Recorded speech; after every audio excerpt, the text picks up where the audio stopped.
నమస్కారం. Telangana public service commission నిర్వహిస్తున్నటువంటి group 1 పోటీ పరీక్షల్లో భాగంగా తెలంగాణ రాష్ట్ర ప్రభుత్వ విధానాలకు సంబంధించినటువంటి అంశాలని పార్ట్ 2లో ప్రధానంగా కేంద్ర రాష్ట్ర ప్రభుత్వాల యొక్క ప్రభుత్వ విధానాలలో ఉండేటువంటి మౌలిక అంశాల నుంచి కొన్ని ప్రశ్నలు రావడానికి అవకాశం ఉంది. సో అభ్యర్థులు గత మొదటి భాగంలో మనం ప్రభుత్వ విధానాల యొక్క అవసరం ఏమిటి, ప్రభుత్వాలు ఎందుకు విధానాలు రూపొందించాలి అనేటువంటి అంశాన్ని చూసాం. ప్రస్తుతం మనము కేంద్ర రాష్ట్ర ప్రభుత్వాలు విధానాల రూపకల్పన ఏ విధంగా జరుగుతుంది, ఆ విధానాల రూపకల్పనలో అంతర్గతంగా ఉన్నటువంటి అంశాలు ఏమిటి అనేది ప్రస్తుతం మనం పరిశీలిస్తాం. ముఖ్యంగా కేంద్ర ప్రభుత్వ స్థాయిలో మనకి అనేక విభాగాలు ఉంటాయి. దాంట్లో సామాజిక విధానాలకు సంబంధించి ముఖ్యంగా బలహీన వర్గాల సంక్షేమానికి సంబంధించినటువంటి అంశాలను కేంద్ర ప్రభుత్వ స్థాయిలో సామాజిక న్యాయము మరియు సాధికారత మంత్రిత్వ శాఖ కీలకమైనటువంటి నిర్ణయాలు తీసుకుంటే, రాష్ట్రాల స్థాయిలో సంక్షేమ మంత్రిత్వ శాఖలు ఉంటాయి. సో మనకి గ్రూప్ 1 ప్రిలిమ్స్కి సంబంధించి తెలంగాణ రాష్ట్ర ప్రభుత్వ విధానాలు అడుగుతున్నప్పుడు తెలంగాణలో బీసీ సంక్షేమానికి సంబంధించి లేదా సాంఘిక సంక్షేమానికి సంబంధించి గిరిజన సంక్షేమానికి సంబంధించి ప్రత్యేకమైనటువంటి మంత్రిత్వ శాఖలను ఏర్పాటు చేసుకున్నాం. అదేవిధంగా సంక్షేమ మంత్రిత్వ శాఖలో భాగంగా వెల్ఫేర్ మినిస్ట్రీలో భాగంగా మహిళా శిశు సంక్షేమం అంటాం. దాంట్లోనే మిగతా వికలాంగులకు సంబంధించి ఇతర అనాథలకు సంబంధించినటువంటి వర్గాలందరినీ కూడా అందజేస్తారు. అంటే బలహీన వర్గాలకు సంబంధించి భారత కేంద్ర ప్రభుత్వ స్థాయిలో ఉన్నటువంటి సామాజిక న్యాయము సాధికారత మంత్రిత్వ శాఖకు సిమిలర్గా సమాంతరంగా రాష్ట్ర ప్రభుత్వాల స్థాయిలో తెలంగాణ రాష్ట్రంలో సపోజ్ మనకి అత్యధిక శాతం ఉన్నటువంటి అంటే బీసీల కోసము బీసీ మంత్రిత్వ శాఖ, ఎస్సీల కోసం సాంఘిక సంక్షేమ మంత్రిత్వ శాఖ, ఎస్టీల కోసం గిరిజన మంత్రిత్వ శాఖ, మైనారిటీల కోసం మైనారిటీ సంక్షేమ మంత్రిత్వ శాఖను ఏర్పాటు చేయడంతో పాటుగా మహిళలు, శిశువులు, మిగతా వికలాంగులు, తదితర అనాథలు అందరికీ సంబంధించి సంక్షేమ ministry of child welfare, women and child welfare అనేటువంటి మంత్రిత్వ శాఖ ఏర్పడుతుంది.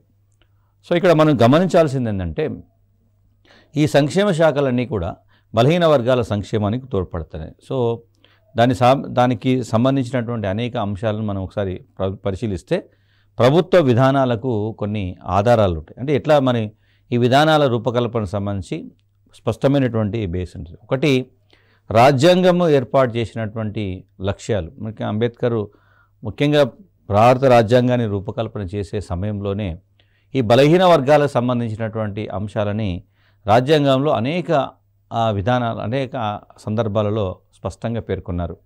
ఆ రాజ్యాంగ లక్ష్యాలు అదేవిధంగా ముఖ్యంగా ఆదేశ సూత్రాల్లో పొందుపరిచినటువంటి రెండు భావనలు, సామాజిక ఆర్థిక భావనలు ఏవైతున్నాయో సామాజిక న్యాయము, అదేవిధంగా సమసమాజ స్థాపన అంటాం. సో సమసమాజ స్థాపన, సామాజిక న్యాయం అనేటువంటి భావనలు ప్రభుత్వ విధానాలకి ప్రధానంగా ఆధారం. అదేవిధంగా మనకి కాలానుగుణంగా అనేక పంచవర్ష ప్రణాళికలను కూడా మనం అమలు చేయడం జరిగింది.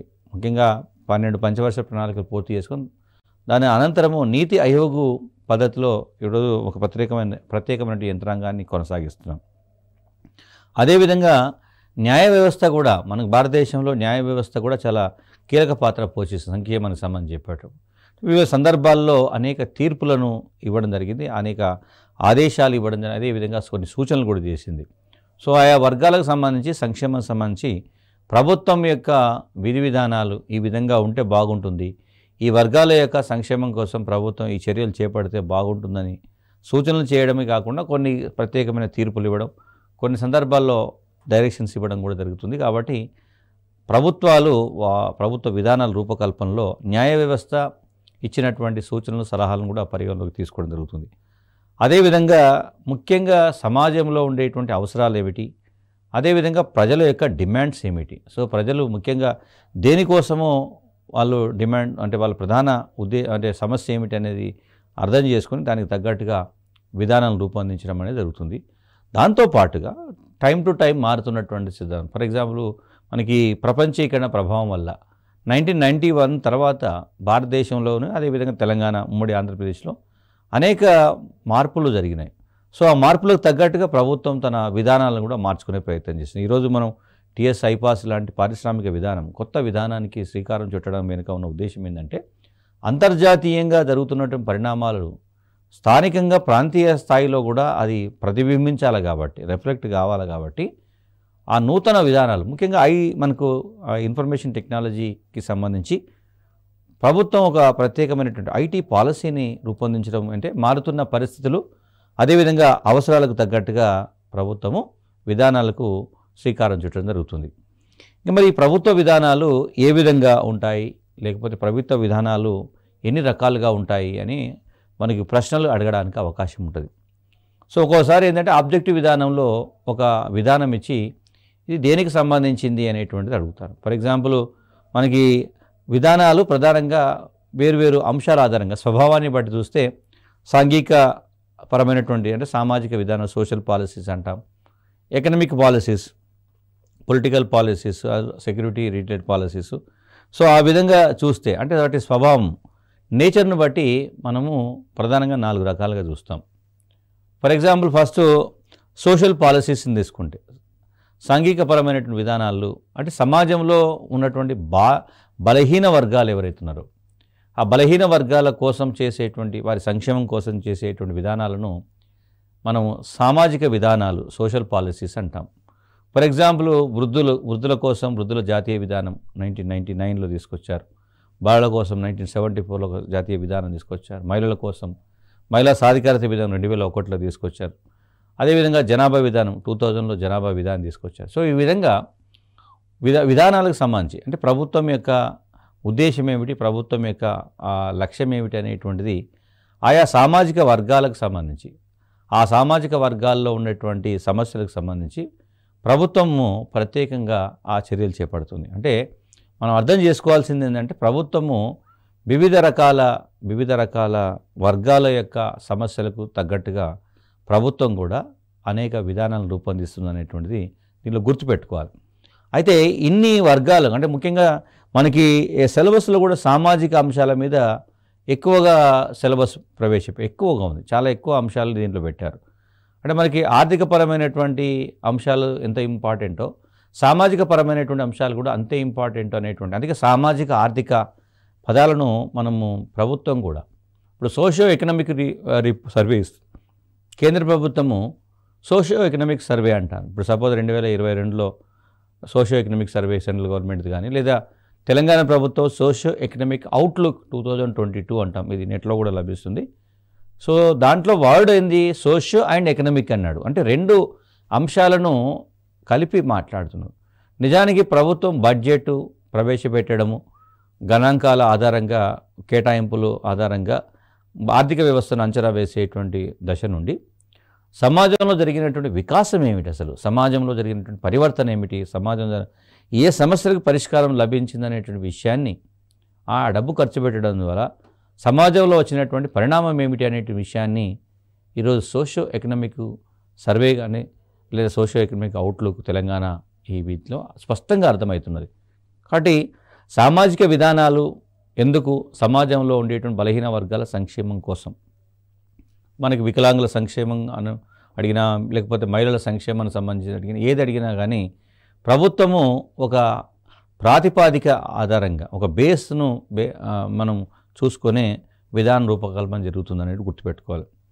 ఎకనామికల్కి సంబంధించి చూస్తే ప్రభుత్వం ప్రధానంగా సామాజిక అంశాలు ఎంత ఇంపార్టెంట్, అదేవిధంగా ఆర్థిక వ్యవస్థ స్థిరంగా ఉంటేనే ప్రభుత్వం సామాజిక విధానాలను అమలు చేయడానికి అవసరమైనటువంటి డబ్బులు అందుబాటులో ఉంటాయి. కాబట్టి ఆర్థికపరమైనటువంటి విధానాలు అంటే ఫిజికల్ పాలసీ కోశ విధానం అంటాం, అదేవిధంగా పారిశ్రామిక విధానం ఇండస్ట్రియల్ పాలసీ అంటాం, అగ్రికల్చర్ రిలేటెడ్గా అంటే సర్వీస్ సెక్టార్ సంబంధించి అంటే ఎకానమీకి డైరెక్ట్గా కాంట్రిబ్యూట్ చేస్తున్నది జిఎస్డిపి కానీ లేదా జీడిపికి సంబంధించి చెప్తున్నప్పుడు ప్రభుత్వం ప్రధానంగా వ్యవసాయము, పరిశ్రమలు, సేవా రంగం ఈ ప్రత్యక్షంగా ఆర్థిక వ్యవస్థను ప్రభావితం చేసేటువంటి రంగాలు.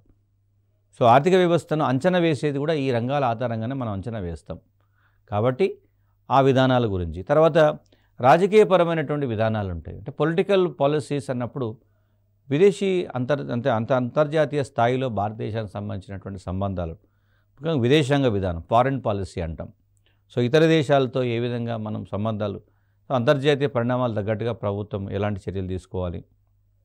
ఇప్పుడు రష్యా ఉక్రెయిన్ యుద్ధం జరుగుతున్నటువంటి సందర్భంలో భారతీయ యొక్క అంటే స్టేటస్ ఏంటి, అదేవిధంగా శ్రీలంకలో జరుగుతున్నటువంటి పరిణామాల పట్ల భారత స్పందన ఏమిటి, ఇవన్నీ కూడా విదేశాంగ విధానంలోనే ఉండేటువంటి అంతర్గత అంశాలు. అంటే ఇతర దేశాలతో భారతదేశానికి ఉన్నటువంటి సంబంధాలను మనం దీంట్లో చూస్తాం.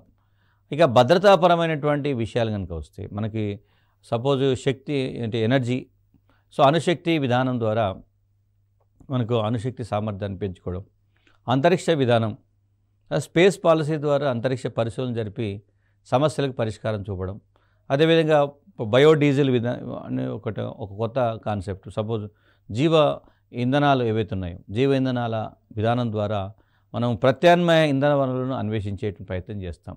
సో అట్లా స్వభావాన్ని బట్టి చూసినప్పుడు సామాజిక, ఆర్థిక, రాజకీయ మరియు భద్రతాపరమైనటువంటి విధానాలను ఎగ్జాంపుల్గా తీసుకో. ఈ కింది వాటిలో భద్రతాపరమైనటువంటి విధానం ఏమిటి, లేదా రాజకీయపరమైనటువంటి విధానంకి సంబంధం లేని అంశం ఏది, లేదా ఆర్థిక విధానంలో అంతర్భాగం కానిది ఏది, ఇలాంటి క్వశ్చన్స్ అడిగేటప్పుడు మనకు దీంట్లో కానిది ఏది, భిన్నమైనది ఏది అనేటువంటిది ఎక్కువగా అడుగుతారు. కాబట్టి అభ్యర్థులు ఏది రాజకీయ విధానము, ఏది ఆర్థిక విధానము, ఏది సామాజిక విధానము, ఏది భద్రతాపరమైనటువంటి విధానం అనేటువంటి దానికి ఉదాహరణల ఆధారంగా తెలుసుకోవాలి.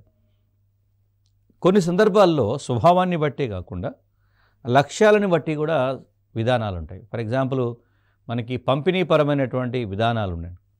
సో డిస్ట్రిబ్యూషన్ సంబంధించినటువంటి దాంట్లో మనకు పబ్లిక్ డిస్ట్రిబ్యూషన్ పాలసీ అంటాం. మనం ప్రజా పంపిణీ వ్యవస్థ, పబ్లిక్ పీడిఎస్ సిస్టమ్ ఏదైతే అంటున్నామో, మనకు సబ్సిడీకి నిత్యావసర సరుకులను పేదలకు అందజేసేటువంటిది ఒక విధానం. దాన్ని పంపిణీ పరమైనటువంటి విధానం అంటాం. ఇప్పుడు దేశంలో అదేవిధంగా రాష్ట్రంలో ఈ ప్రజా పంపిణీ వ్యవస్థ ముఖ్యంగా అణగారిన వర్గాలకి అనేక రకాల, కొన్ని సందర్భాల్లో పునః పంపిణీ విధానం అంటాం. మళ్ళీ తిరిగి పంపిణీ ఉన్నటువంటి భూములను తిరిగి అంటే భూమి లేని పేదలకు పంచడం. అంటే ఎక్కువ ల్యాండ్ సీలింగ్ యాక్ట్ ప్రకారం, భూగరిష్ట పరిమితి చట్టం ప్రకారము భూములను తీసుకొని ఆ లిమిట్ దాటినటువంటి భూములను స్వాధీనం చేసుకొని భూమి లేని వారికి పంపడాన్ని పునః పంపిణీ అంటాం, రీడిస్ట్రిబ్యూషన్. కాబట్టి అట్లా భూ సంస్కరణలు అనేటువంటిది ఒక విధానం. సో వ్యవసాయ విధానంలో అంతర్గతంగా భూ సంస్కరణలు మాట. అట్లాగా కొన్ని ప్రధానంగా అణగారిన వర్గాలు ఎవరైతే ఉన్నారో, అణగారిన వర్గాలకు సంబంధించి కూడా కొన్ని విధానాలు ఉంటాయి. ఇప్పుడు ఎవరు షెడ్యూల్డ్ కులాలు, తెగలు, వెనుకబడిన తరగతులు, మహిళలు, బాలలు, వృద్ధులు, వికలాంగులు, వితంతువులు, ఇట్లా అనేక రకాల బలహీన వర్గాలు ఎవరైతే ఉన్నారో, ఒంటరి మహిళలు కావచ్చు. సో వీళ్ళందరికీ సంబంధించి ప్రభుత్వము బలహీన వర్గాల సంక్షేమానికి సంబంధించి ఒక వెల్ఫేర్ మెకానిజం, సంక్షేమ విధానాల్ని అవలంబిస్తుంది. ఒకసారి నియంత్రణ చేయాల్సి వచ్చినప్పుడు, ఇప్పుడు కల్తీ విత్తనాలు సో ప్రమాదకరమైనటువంటి చర్చలు ఉన్నప్పుడు, సో ఆ దేశంలో కల్తీ విత్తనాలకు సంబంధించి దాన్ని నియంత్రించడం కోసము నియంత్రణపరమైనటువంటి విధానాలు ఉంటాయి. సో దాన్ని ఇప్పుడు సపోజ్ సీడ్ పాలసీ అంటాం, సీడ్ సర్టిఫికేషన్, కంపల్సరీ ప్రభుత్వమే సర్టిఫైడ్ సీడ్స్ని మాత్రమే రైతులు కొనాలని చెప్పడం, లేదా ప్రైవేట్ కంపెనీలు ప్రభుత్వ అనుమతి లేకుండా విత్తనాలను అమ్మడానికి వీలు లేదని చెప్పడం, కంట్రోల్ చేయడం. ఒకవేళ కల్తీ విత్తనాలు ఎవరైనా అమ్మితే వారిపైన కఠినమైన శిక్షలు వేయడం, ఇవన్నీ కూడా నియంత్రణపరమైనటువంటి విధానాలుగా చెప్తాం. అదేవిధంగా కొన్ని సందర్భాల్లో స్థాయిని బట్టి కూడా ఉంటుంది. అంటే అది ఏ స్థాయిలో జరుగుతుంది, మనకి రెండు స్థాయిల్లో ప్రభుత్వాలు ఉన్నాయి. సో సమైక్య ప్రభుత్వంలో, ఫెడరల్ గవర్నమెంట్లో రెండు స్థాయిల్లో ప్రభుత్వాలు ఉంటాయి.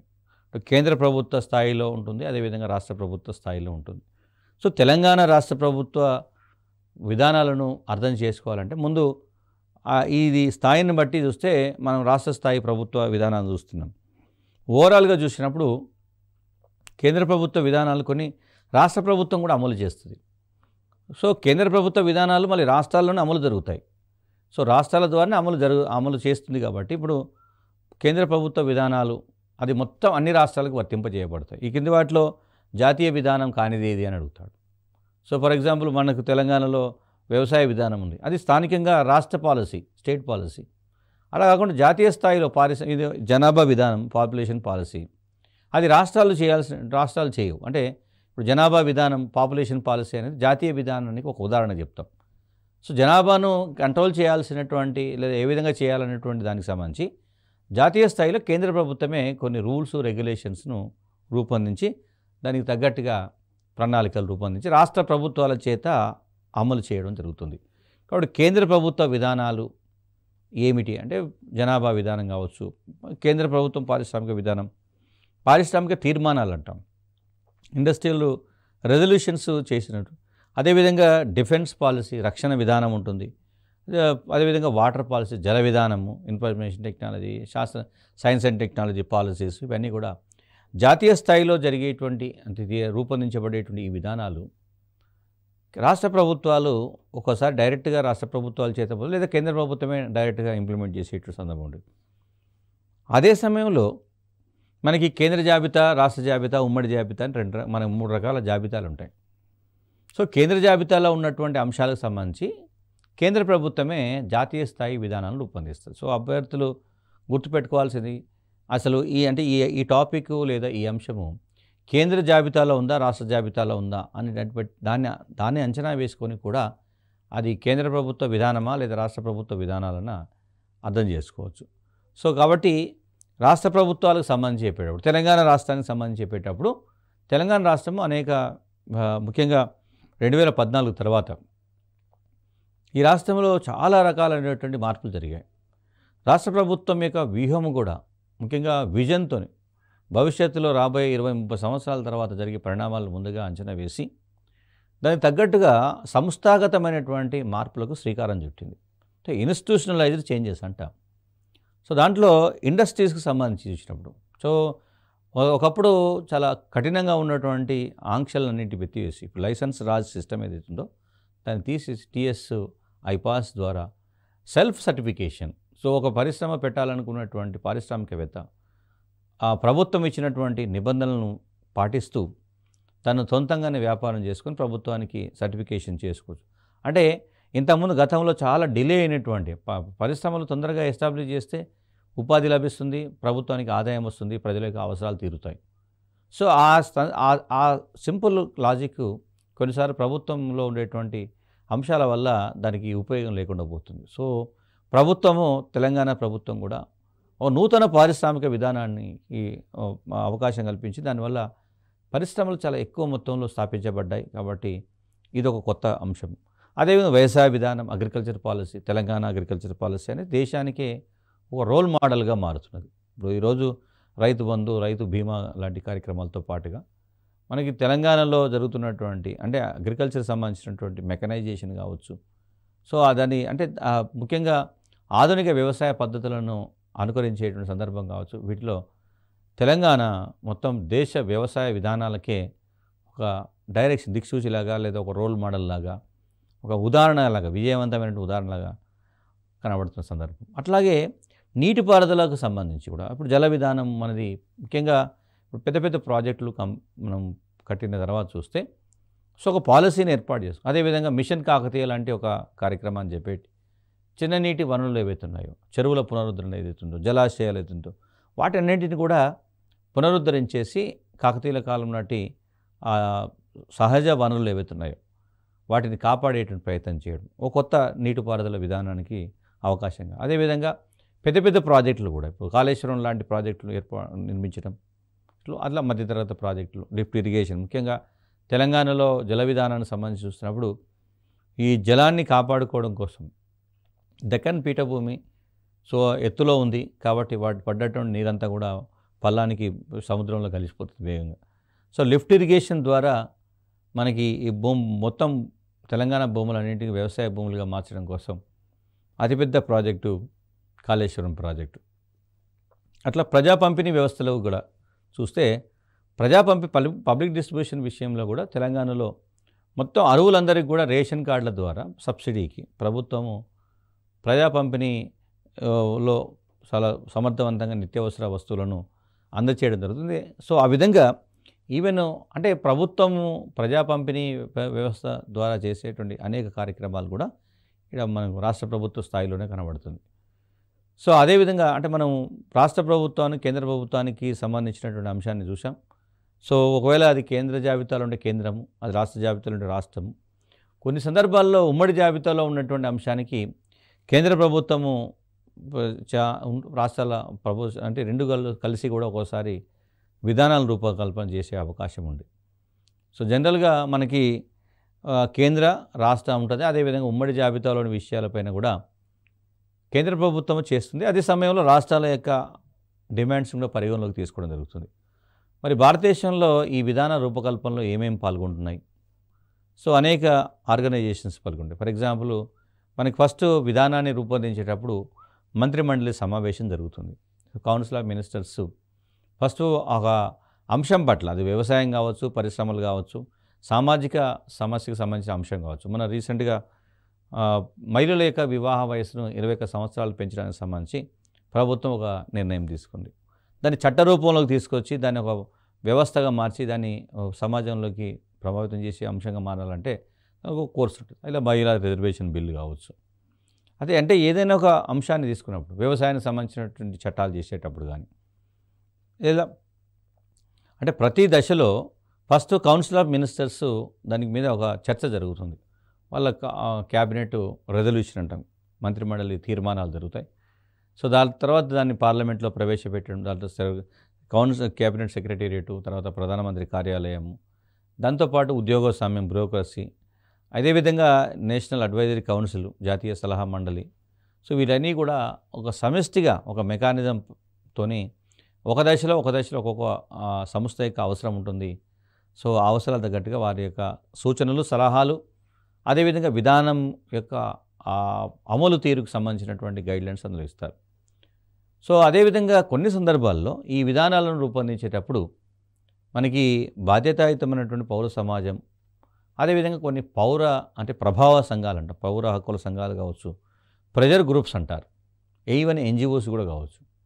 అదేవిధంగా కొన్ని రాజకీయ పార్టీలు, ముఖ్యంగా ప్రతిపక్ష పార్టీలు ఏవైతున్నాయో అవి కూడా పాల్గొంటాయి. అంటే ప్రత్యక్షంగా పాల్గొపోయినా పరోక్షంగా ఈ విధానాన్ని రూపొందించేటప్పుడు ఈ అంశాలను పరిగణలోకి తీసుకోవాలని చెప్పి ప్రభుత్వము విధానాలకు సంబంధించినటువంటి విధి అంశాలను వీళ్ళు ప్రభావితం చేస్తారు. కాబట్టి మనం ప్రెజర్ గ్రూప్స్ అంటాం. డెమోక్రసీలో ప్రెజర్ గ్రూప్స్ యొక్క పాత్ర కూడా ఉంటుంది. సో ప్రభుత్వము స్థానికంగా గ్రాస్ రూట్ లెవెల్లో సమస్య తీవ్రంగా ఉంది అని తెలిస్తే ప్రభుత్వ విధానంలో అనేక అంశాలను చేర్చేటువంటి అవకాశం ఉంటుంది.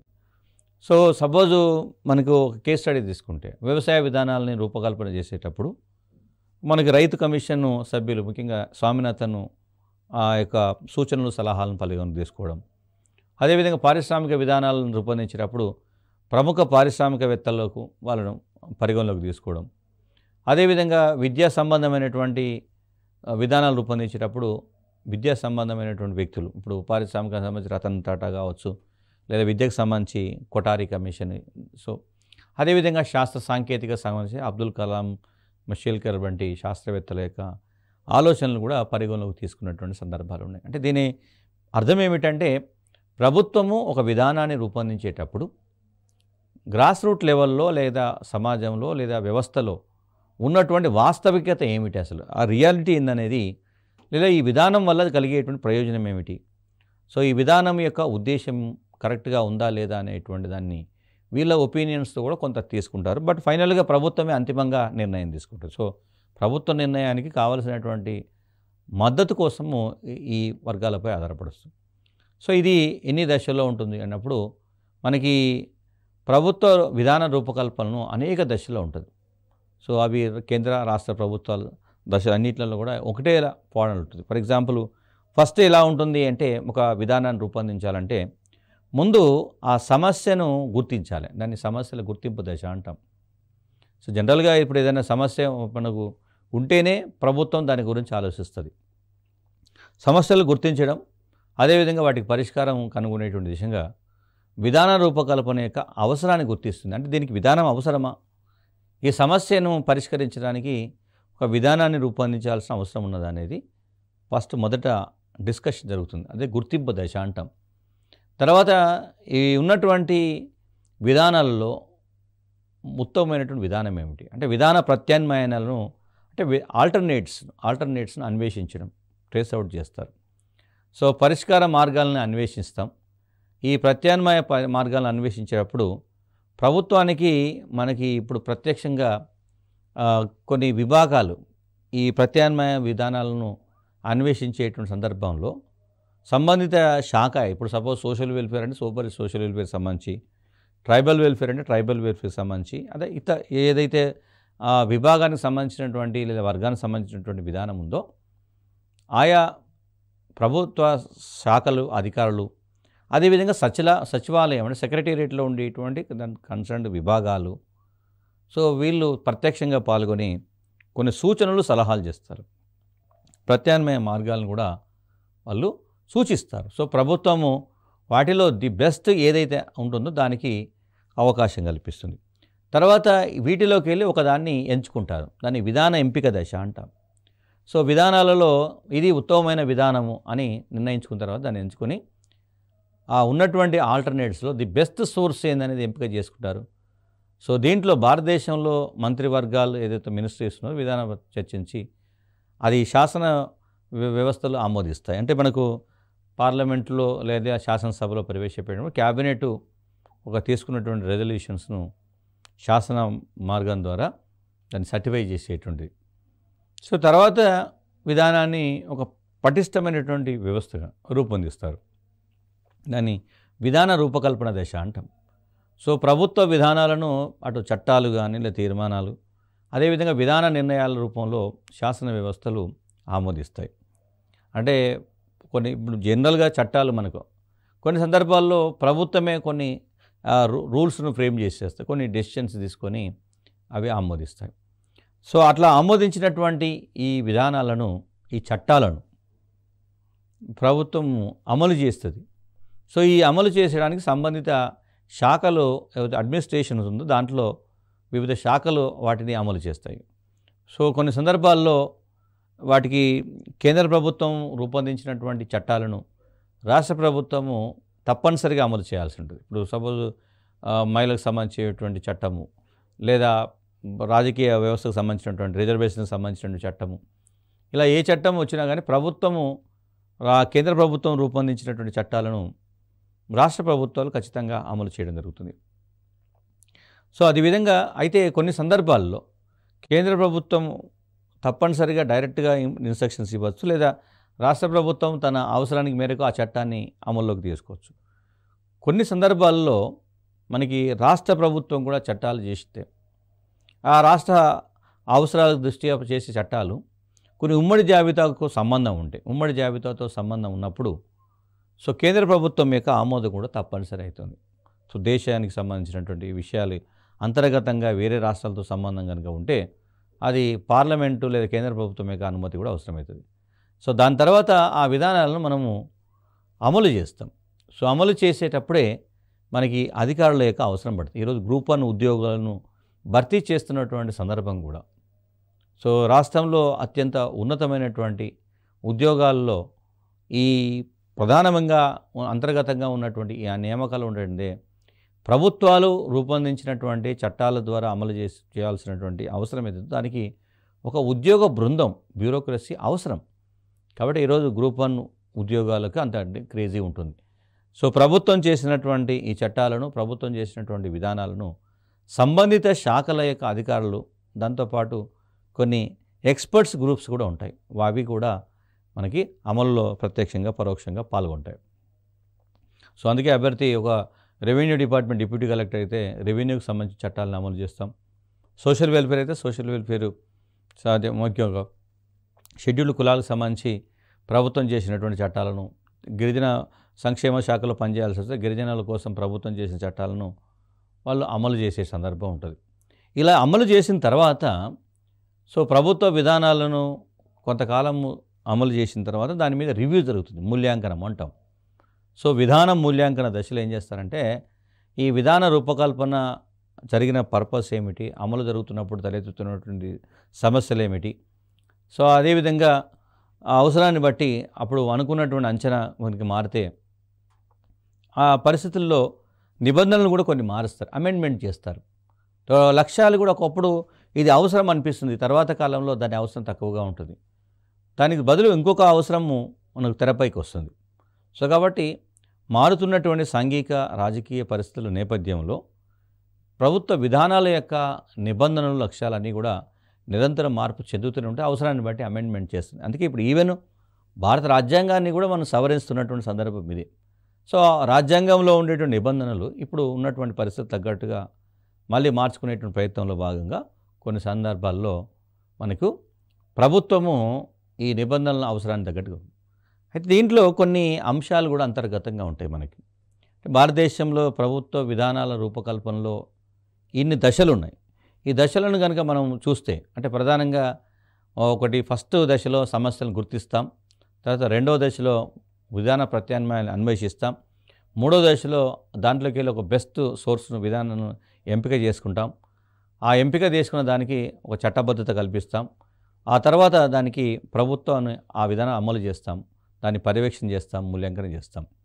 సో వీటిలో కొన్ని అంశాలు ఏంటంటే విధాన రూపకల్పనలో మనకి అనేక శాఖలతో ముడిపడి ఉంటుంది. సో ఈ శాఖలను సమన్వయం చేయడం అనేది ఒక సవాలుగా ఉంటుంది. సో సమన్వయం అనేది ఒక సమస్య. అదేవిధంగా శాఖలకు సంబంధించినటువంటి స్వతంత్రంగా వాళ్ళకు వాళ్ళు చేసుకోవడానికి కొన్ని లిమిటేషన్స్ ఉంటాయి. అదేవిధంగా యంత్రాంగం ఏదైతుందో ఈ విధానాల రూపకల్పన ప్లస్ అమలు చేసేటువంటివి మధ్య కోఆర్డినేషన్ కనుక లేకపోతే అవి అనుకున్న లక్ష్యాన్ని సాధించేటువంటి అవకాశం తక్కువగా ఉంటుంది. కాబట్టి ఈ కోఆర్డినేషన్ అవసరం అని చెప్తారు. సో ఈ విధంగా ప్రభుత్వ విధానాలను మీరు అర్థం చేసుకునేటప్పుడు తెలంగాణ రాష్ట్ర ప్రభుత్వం కూడా ఇదే విధానంలో ఇది ఒక పద్ధతి సిద్ధాంతం కాబట్టి ఈ సిద్ధాంత ప్రాతిపదికన ఈరోజు వ్యవసాయ విధానము, ఆరోగ్య విధానము లేదా పారిశ్రామిక విధానాలను ఈ విధంగానే తెలంగాణ ప్రభుత్వం కూడా రూపొందించి వాటి వేర్వేరు పేర్లతోని అమలు చేయడం జరుగుతుంది. Thank you.